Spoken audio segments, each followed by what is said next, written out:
जब त्रिदेव को बाल्य अवस्था में लाया गया। हमारे देश में कई पतिव्रता स्त्रियां हुई हैं, जिनमें से कुछ नाम सीता माता, द्रौपदी, अहल्या, तारा, मंदोदरी, सुलोचना, रुक्मणी, सावित्री विशेष नाम हैं। इनमें से एक नाम है माता अनुसुया जी का। माता अनुसुया के पति अत्रि मुनि थे और माता अनुसुया ही वो विदुषी महिला थी जिन्होंने त्रिदेव ब्रह्मा विष्णु महेश को अपनी शक्ति से बाल अवस्था में ला दिया था। एक बार माता लक्ष्मी, पार्वती व सरस्वती को अपने पतिव्रत्य पर अत्यंत गर्व हो गया।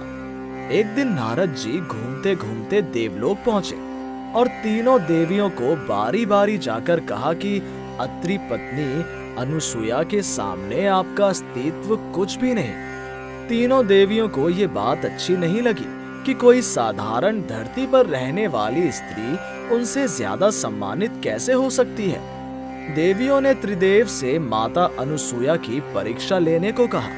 तब भगवान शंकर, विष्णु व ब्रह्मा साधु वेश बनाकर अत्रि मुनि के आश्रम आए। महर्षि अत्रि को कहीं जाता देख तीनों देवता ने साधु के रूप में देवी अनुसुया से भोजन करने को कहा, मगर ये भी कहा कि आपको निर्वस्त्र होकर हमें भोजन परोसना होगा। माता अनुसुया पतिव्रता थी, अतः किसी पराये पुरुष के सम्मुख निर्वस्त्र होना मर्यादा का उल्लंघन था। साथ ही एक साधु का अपमान करना भी परंपरा के खिलाफ था। माता अनुसुया में बीच की नीति निकली। उन्होंने अपने पति का स्मरण किया और बोला, यदि मेरा पतिव्रत्य धर्म सत्य है तो ये तीनों साधु 6-6 मास के शिशु हो जाएं। और तुरंत तीनों देव शिशु होकर रोने लगे।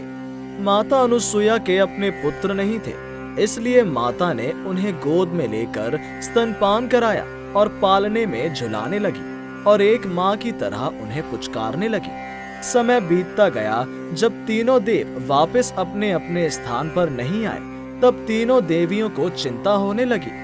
तब नारद ने वहां आकर सारी बात बताई।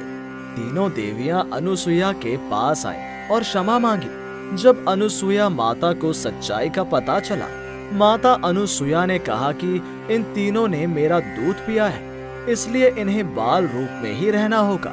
माता ने अपनी शक्ति से पुनः तीनों देवों को अपने वास्तविक रूप में ले आई। प्रसन्न होकर त्रिदेव ने उन्हें वरदान दिया कि हम तीनों अपने अंश से तुम्हारे गर्भ से पुत्र रूप में जन्म लेंगे।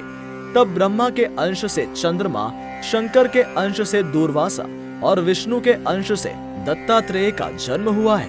कहा जाता है कि दत्तात्रेय भगवान में तीनों देवों का अंश है, इसलिए दत्तात्रेय के 3 मुख हैं। दत्त भगवान की पूजा गुरु के रूप में की जाती है, क्योंकि उनके कई शिष्य भी हुए, जिनमें परशुराम, स्वामी कार्तिकेय और प्रहलाद का नाम भी शामिल है। ब्रह्मा विष्णु महेश का रूप माने जाने वाले दत्तात्रेय को गुरुदेव दत्त नाम से भी पुकारा जाता है। बताया जाता है कि गुरुदेव दत्त ने 24 गुरुओं से शिक्षा प्राप्त की थी। हिंदू पंचांग के अनुसार दत्तात्रेय का जन्म मार्गशीर्ष महीने की पूर्णिमा तिथि को प्रदोष काल में हुआ था, इसलिए हर साल मार्गशीर्ष पूर्णिमा को दत्त अथवा दत्तात्रेय जयंती मनाई जाती है। कैसा है दत्तात्रेय प्रभु का स्वरूप? दत्तात्रेय भगवान के स्वरूप की अगर बात करें तो उनके 3 सिर हैं और 6 भुजाएं हैं। माना जाता है कि उनके अंदर ब्रह्मा, विष्णु और महेश तीनों देवों के अंश हैं। दत्तात्रेय भगवान के बाल रूप की पूजा की जाती है।